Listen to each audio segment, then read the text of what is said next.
Magnetic effect of electric current, इस chapter के हमने कुछ टॉपिक्स को कंटेन कर लिया था, बट तबीयत थोड़ी ख़राब होने के कारण मैं लेक्चर दे नहीं पाया। अभी भी सही नहीं हुई है तबीयत, लेकिन फिर भी लेक्चर बना दे रहा हूँ, लेट हो रहा है। ठीक है, तो आज हम आगे पढ़ेंगे। हमने आपको मैग्नेटिक फील्ड का इंट्रोडक्शन दे दिया था, ठीक है, लाइक जैसे मैग्नेट क्या है, property of magnet and this types of magnet, हमने इन सब चीज़ों के बारे में आपको बता दिया। तो इंट्रोडक्शन ऑफ मैग्नेट हमने आपको बता दिया था, एंड अबाउट द मैग्नेट भी हमने आपको बता दिया था।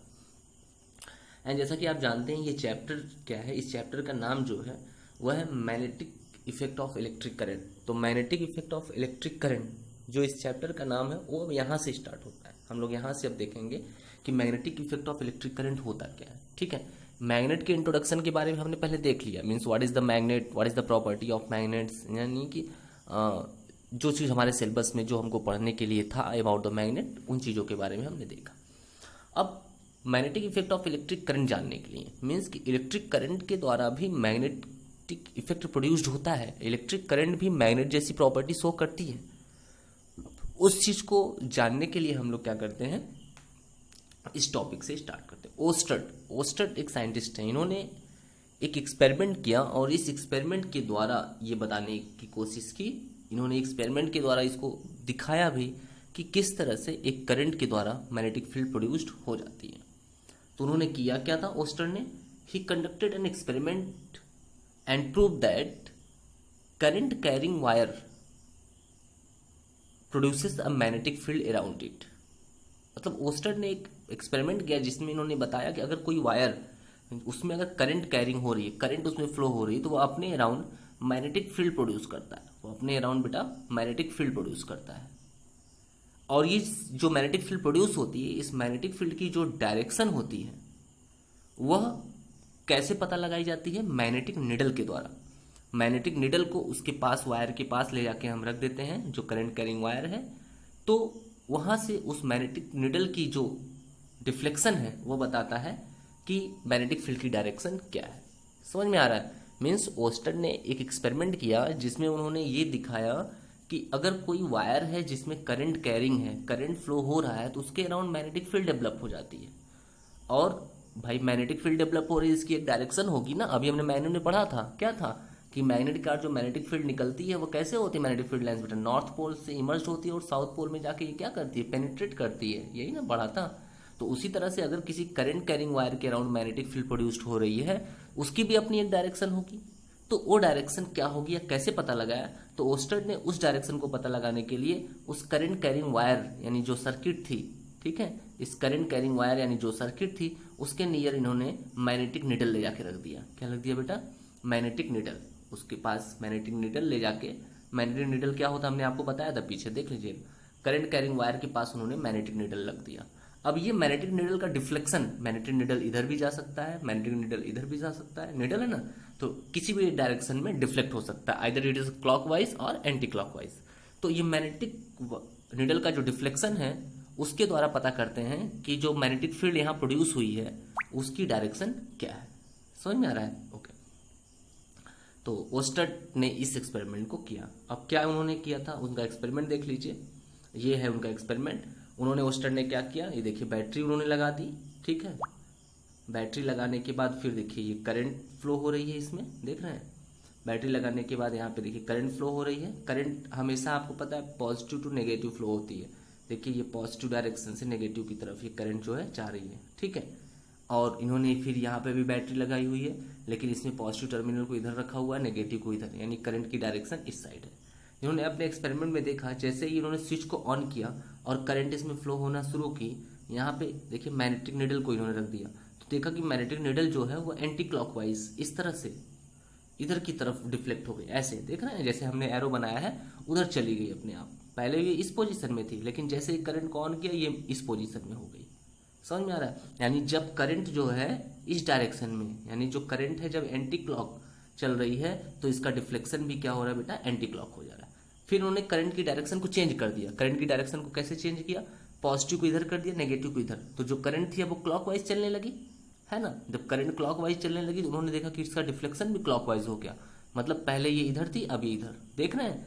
यानी कि जब देखिए करंट आपकी एंटी क्लॉक थी तो इसका डिफ्लेक्शन भी एंटी क्लॉक हो रहा है, देख रहे हैं। और जब करंट जो है आपकी वो क्लॉक हो गई तो इसका डिफ्लेक्शन भी आपका क्लॉक हो गया। समझ में आ रहा है? यानी उन्होंने कहा कि अगर इस वायर में जो करंट फ्लो हो रही है, ठीक है, अगर इसके कारण मैग्नेटिक फील्ड यहाँ पे है तो ये निडल में डिफ्लेक्शन होगा, क्योंकि जो मैग्नेटिक निडल होता है ये एक ऐसी डिवाइस होती है जो केवल मैग्नेटिक फील्ड में ही डिफ्लेक्शन शो कर सकती है। अगर इस मैग्नेटिक निडल को इस वायर के पास ले जाने पे अगर इसमें डिफ्लेक्शन हो रहा है तो इसका मतलब है कि यहाँ मैग्नेटिक फील्ड है बेटा, इसका मतलब है कि यहाँ पे मैग्नेटिक फील्ड है, ठीक है। और ये मैग्नेटिक फील्ड है, इसको प्रूव करने के लिए उन्होंने स्विच को ऑफ किया तो देखा क्या हुआ, इसका डिफ्लेक्शन ऑफ बंद हो गया। जब स्विच को ऑन किया तो देखा डिफ्लेक्शन फिर स्टार्ट हो गया। जब ये करंट के अमाउंट को इंक्रीज कर रहे थे, अमाउंट ऑफ करंट अगर ये बढ़ा रहे हैं तो देख रहे हैं डिफ्लेक्शन ज़्यादा हो रहा है। अगर ये अमाउंट ऑफ करंट को डिक्रीज कर रहे हैं तो देख रहे हैं डिफ्लेक्शन कम हो रहा है। तो इससे क्या रिजल्ट निकलता है कि यानी सारा जितना भी इफेक्ट यहाँ शो हो रहा है सब किसका रीजन है, करंट के कारण ही है। तो यहाँ से ओस्टर ने एक्सपेरिमेंटली ये जाना कि नहीं, अगर किसी वायर में करंट फ्लो हो रहा है तो उसके कारण मैग्नेटिक फील्ड उसके अराउंड प्रोड्यूस्ड हो रही है, तभी तो उसके पास मैग्नेटिक नीडल ले जाने पर वह डिफ्लेक्शन शो हो रही है। समझ में? तो ये ओस्टर्ड का एक्सपेरिमेंट था। तो ओस्टर्ड experimentally says that when a current carrying wire when a wire carrying a current then a magnetic field produces around it। समझ में आ रहा है? जब कोई वायर अपने अंदर करंट मतलब करंट कंटेन करता है तो उसके अराउंड मैग्नेटिक फील्ड प्रोड्यूस हो जाता है। समझ में आ रहा है? इसी को उन्होंने ओस्टर्ड ने एक्सपेरिमेंटली शो किया। समझ में आ रहा है? तो तबीयत खराब है तो सर्दी वगैरह है ना, तो सही से बोल नहीं पा रहे हैं, सॉरी उसके लिए, मैनेज करिएगा, ठीक है। समझ में आ गया? इसके बाद देखिए इन्होंने कुछ लॉज दिए, एम्पियर स्विमिंग लॉ, जिसमें कि डायरेक्शन, मतलब समझ रहे हैं कि करंट की डायरेक्शन अगर इस साइड रहेगी तो कंपास जो हम इसके पास मैग्नेटिक निडल रख रहे हैं, समझिए, ये देखिए उन्होंने क्या किया, उन्होंने करंट की डायरेक्शन इस साइड रहेगी अगर, ठीक है, तो कंपास जो है वह इस साइड जा रहा है। करंट की डायरेक्शन अगर इस साइड है तो कंपास जो है वह इस साइड डिफ्लेक्ट हो रहा है। इसी के लिए उन्होंने एक लॉ दिया है कि करंट किस डायरेक्शन में रहेगी तो हम कैसे पता करेंगे, करंट की डायरेक्शन को देख करके हम कैसे पता करेंगे कि जो मैग्नेटिक निडल है उसका डिफ्लेक्शन किस डायरेक्शन में होगा। ये तो एक्सपेरिमेंटली उन्होंने देखा ना, लेकिन अगर हमको केवल करंट की डायरेक्शन ही दे दी, करंट की डायरेक्शन इस साइड हो, तो बताइए मैग्नेटिक निडल अगर हम यहाँ रखेंगे तो किस डायरेक्शन में जाएगी। या मान लीजिए करंट इस डायरेक्शन में है, अगर हम इसके पास मैग्नेटिक निडल उठा के यहाँ रखते हैं तो वह किस डायरेक्शन में डिफ्लेक्ट होगी, इधर की इधर। इसी चीज का पता लगाने के लिए उन्होंने रूल दिए हैं, और रूल जो है वह एम्पियर स्विमिंग रूल के नाम से जाना जाता है। क्या बताया गया है एम्पियर स्विमिंग रूल में, उसमें बताया, समझने का प्रयास करिएगा इसको बेटा, थोड़ा सा ट्राई करेंगे हम समझने के अच्छे से, आप सामने रहने से अलग बात होती है, ठीक है।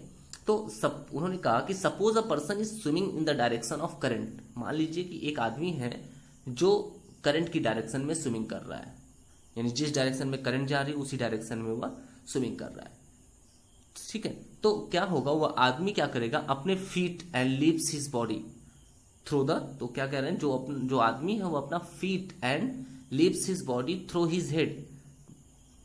समझ में आ रहा है? मतलब कि जो आदमी है वह इस तरह से हो कि करंट की डायरेक्शन में स्विमिंग करे और अपने फीट को कुछ इस तरह से, जैसा फिगर में देख रहे हैं, कुछ इस तरह से अगर किया हुआ हो, ठीक है। तो वो कह रहे हैं ऐसे में जो मैग्नेटिक निडल होगी वह उसके जस्ट बिलो डिफ्लेक्ट होगी। जो मैग्नेटिक निडल होगी वह क्या होगी, जस्ट इसके बिलो ही वह क्या होगी, डिफ्लेक्ट हो जाएगी। मतलब अगर करंट की डायरेक्शन इस साइड में जा रही है, अब हमको पता करना मैग्नेटिक निडल किधर डिफ्लेक्ट होगी। तो समझिए एक आप आदमी या अपने आप को ही सपोज करिए कि आप इसी करंट की डायरेक्शन में स्विमिंग कर रहे हैं, आप इसी करंट की डायरेक्शन में स्विमिंग कर रहे हैं कुछ इस तरह से। तो ऐसे में वो कह रहे हैं कि आप तैरते समय, देखिए ये इसका हैंड है ना, ये अपने हैंड को क्या करेगा बेटा, अभी जब आगे बढ़ना होगा तो ये ऐसे इसको खींचेगा, ठीक है ना, ये ऐसे इसको अंदर की तरफ खींचेगा। तो वही कह रहे हैं कि करंट की डायरेक्शन में स्विमिंग करते हुए आप अपने हैंड को जिस डायरेक्शन में खींचेंगे उसी डायरेक्शन में कंपास जो होगा वह डिफ्लेक्ट होगा। एम्पियर स्विमिंग रूल होता है, समझ में आ रहा है? तो एम्पियर ने अपने स्विमिंग रूल में ये बताया कि हम मान लीजिए कि कोई आदमी है जो कि करंट की डायरेक्शन में स्विमिंग कर रहा है, तो ऐसे में स्विमिंग करते हुए वो अपने हैंड को जिस डायरेक्शन में लेकर के जाएगा उसी डायरेक्शन में समझिए कि कंपास का डिफ्लेक्शन भी होता है। समझ में आ गया? ओके, यहाँ पे रूल्स भी है, ठीक है। According to this rules when the current flow from the south to the north the needle deflects the towards the waste.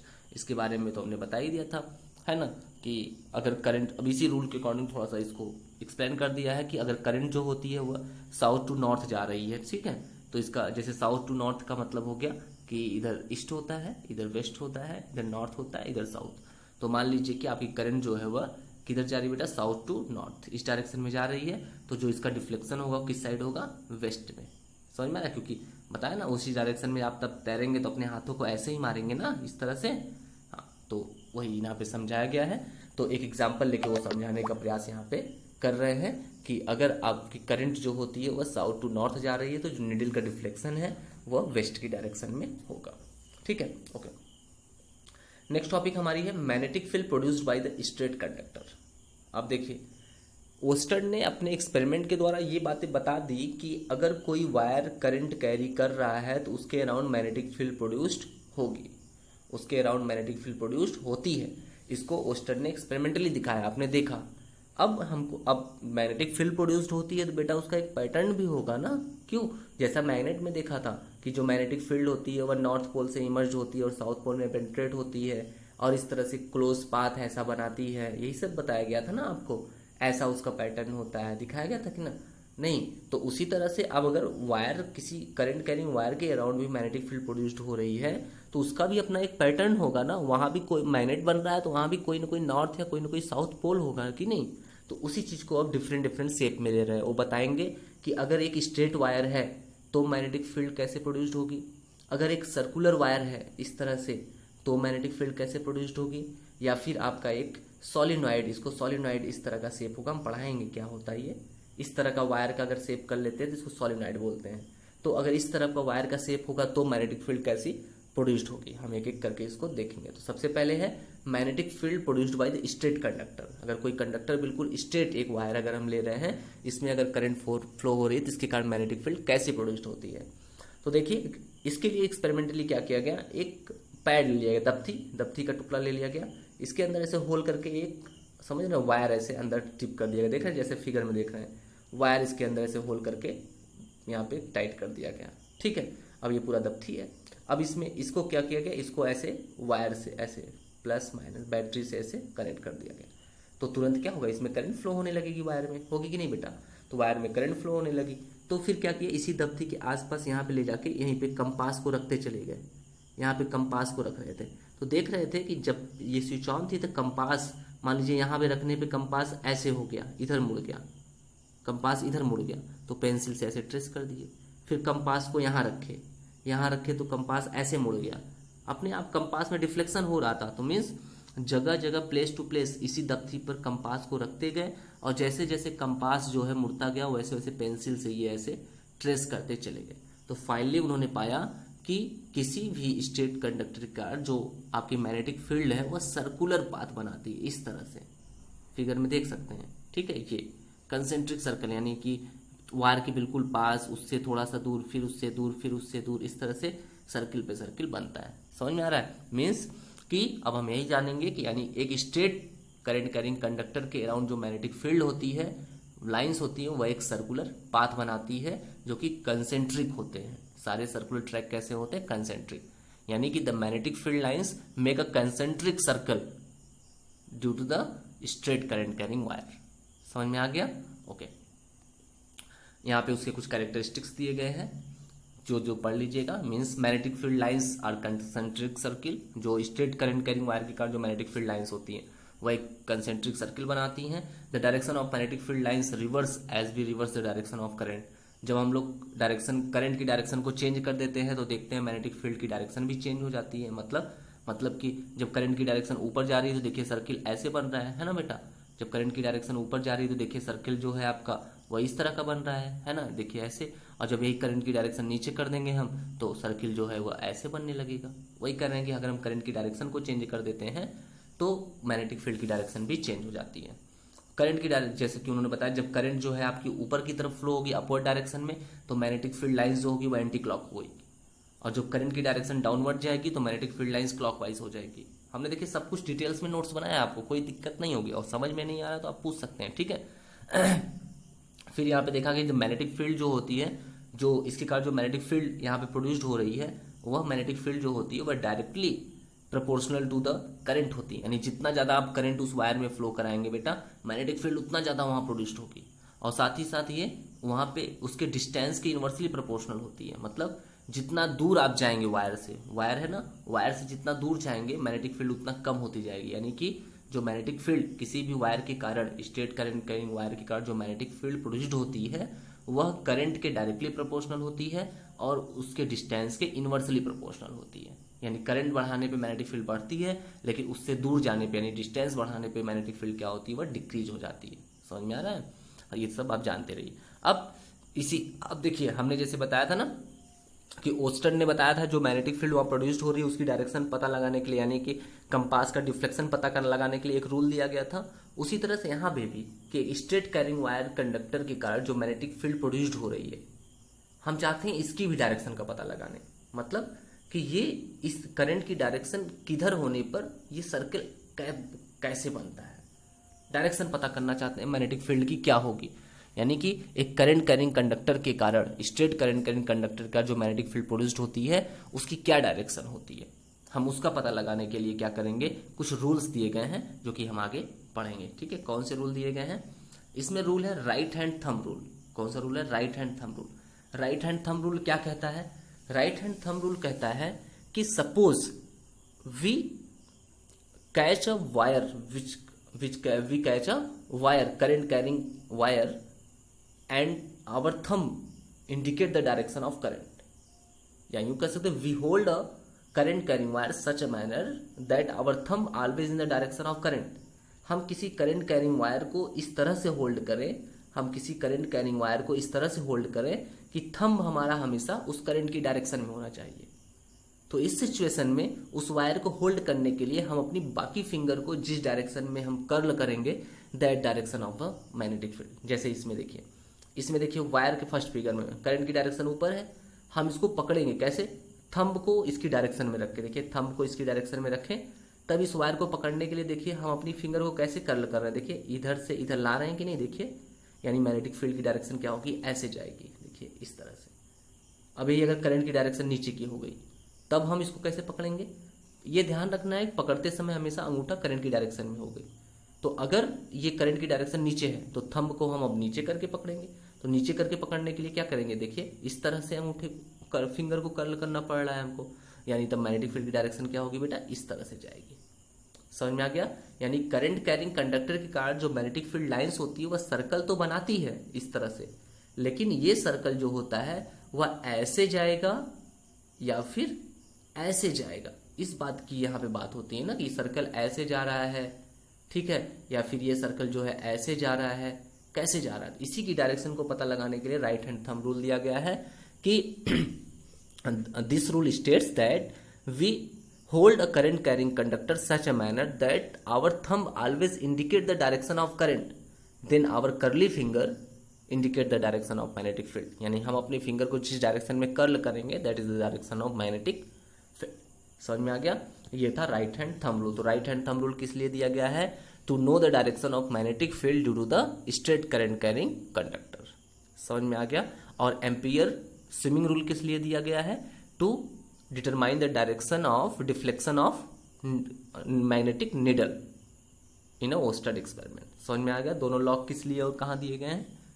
Okay, thank you. अगर कोई प्रॉब्लम है तो आप पूछ सकते हैं। आज का लेक्चर बस इतना ही। Thank you for lecture.